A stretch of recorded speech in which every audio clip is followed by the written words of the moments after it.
Good morning students. आज हम class 9th B के ग्रामर का first chapter the sentence and it's type इसके बारे में नॉलेज लेंगे। आज सबसे डेफिनेशन देख लेते हैं हम। सेंटेंस की डेफिनेशन क्या होती है? A group of a word which makes a complete sense is called sentence. A group of word मतलब शब्दों का एक ऐसा समूह जिसका सही और पूरा अर्थ निकल जाता है, वो सेंटेंस कहलाता है। मीन्स कोई भी सेंटेंस है इंग्लिश में आपका और उसका कंप्लीट सेंस निकल जाएगा तो वो सेंटेंस कहलाएगा, अदरवाइज वो सेंटेंस नहीं है। एग्जाम्पल देखते हैं।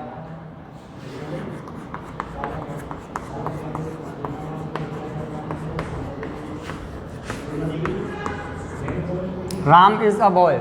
अब इसका हम हिंदी सेंस निकालें। राम एक लड़का है, पूरा कंप्लीट सेंस है, सेंटेंस। एग्जाम्पल देखें दूसरा।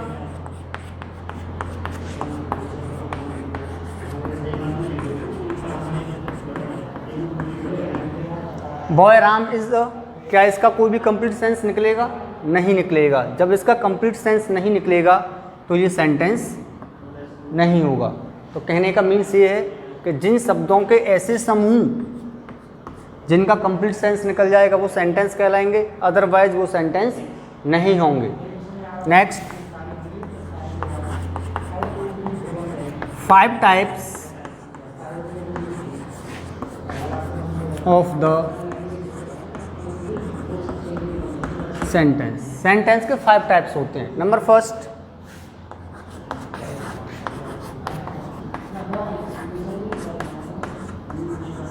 Assertive sentence. एसर्टिव सेंटेंस क्या होते हैं? एसर्टिव सेंटेंस वो होते हैं जिन सेंटेंस में सब्जेक्ट के द्वारा किए हुए कार्य या ना किए हुए कार्य के बारे में बताया जाता है। मीन्स एसर्टिव सेंटेंस में ये बताया जाता है कि सब्जेक्ट कोई भी किसी भी काम को कर रहा है या नहीं कर रहा है। एसर्टिव सेंटेंस के 2 टाइप्स होते हैं।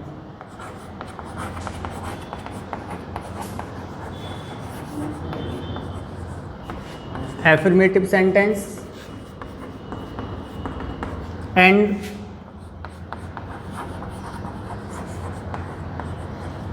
Negative sentence. दोनों में डिफरेंस क्या है? एफर्मेटिव सेंटेंस वो होते हैं जो सब्जेक्ट के बारे में कोई पॉजिटिव इंफॉर्मेशन देते हैं। एग्जाम्पल,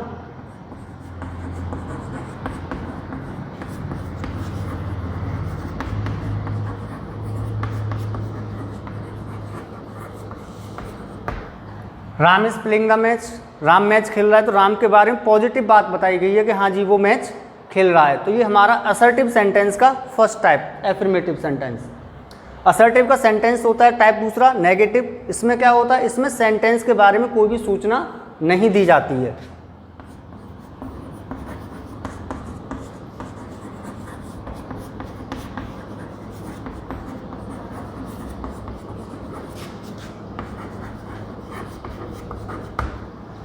एग्जाम्पल देखते हैं। Ram is not playing the match. Ram match नहीं खेल रहा है। यहाँ राम के बारे में कोई भी इंफॉर्मेशन नहीं दी गई है, तो ये हमारा नेगेटिव सेंटेंस। एक बार दोबारा से रिवाइज करा देता हूँ।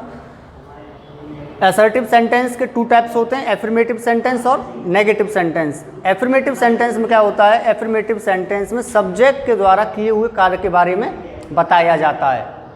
नेगेटिव सेंटेंस में सब्जेक्ट के द्वारा किए हुए कार्य के बारे में नहीं बताया जाता है। क्लियर? नोट डाउन कर लेंगे इसको।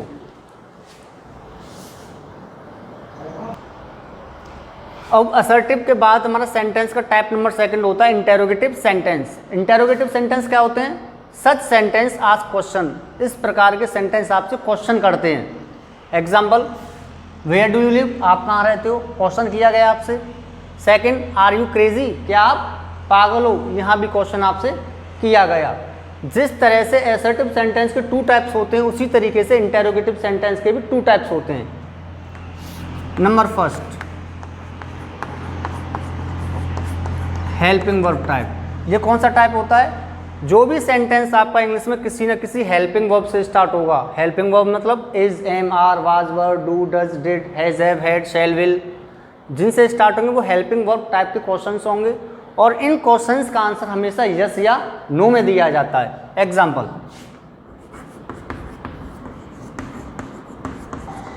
Are you crazy? जब आपसे किसी ने ये क्वेश्चन पूछा आर यू क्रेजी, क्या पागल हो, तो आपका आंसर यस या नो में ही होगा, no. Second type interrogative sentence का,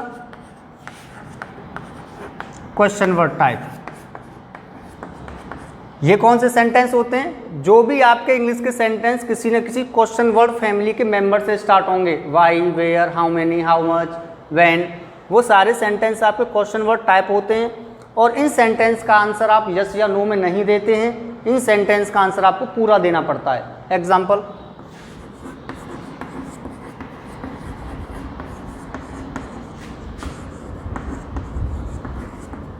वेयर डू यू लिव? आप कहाँ रहते हो? इसका आंसर आप यस या नो में नहीं दे सकते हैं, आपको इसका आंसर पूरा देना होगा, पूरा बताना पड़ेगा। आई लिव एट राया। और एक बात मस्ट इंपॉर्टेंट है, आपको रिमेंबर रखनी है, जितने भी इंटेरोगेटिव सेंटेंस होंगे, चाहे वो हमारे हेल्पिंग वर्ब से स्टार्ट हों, चाहे क्वेश्चन वर्ड से स्टार्ट हों, सब सेंटेंस के लास्ट में क्वेश्चन मार्क का यूज़ ज़रूर किया जाता है। ये मस्ट इंपॉर्टेंट है, अदरवाइज इन पर आपके मार्क्स कट हो जाते हैं।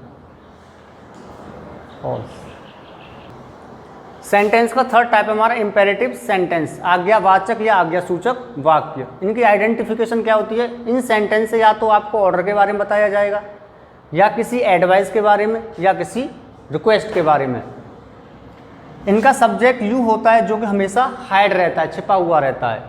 और जितने भी आपके इंपेरेटिव सेंटेंस होंगे वो वर्ब की फर्स्ट फॉर्म से ही स्टार्ट होते हैं। और इंपेरेटिव सेंटेंस का यूज़ हम डेली के यूज़ में करते हैं, डेली सेंटेंस के यूज़ में करते हैं, जिन्हें आप हिंदी में बोलते हैं वही इंपेरेटिव सेंटेंस आप इंग्लिश में कन्वर्ट हो जाते हैं। एग्जाम्पल, ओपन द डोर, दरवाज़ा खोलो, ऑर्डर दे दिया, वर्ब की फर्स्ट फॉर्म से स्टार्ट है, इसमें सब्जेक्ट है यू जो कि हाइड है।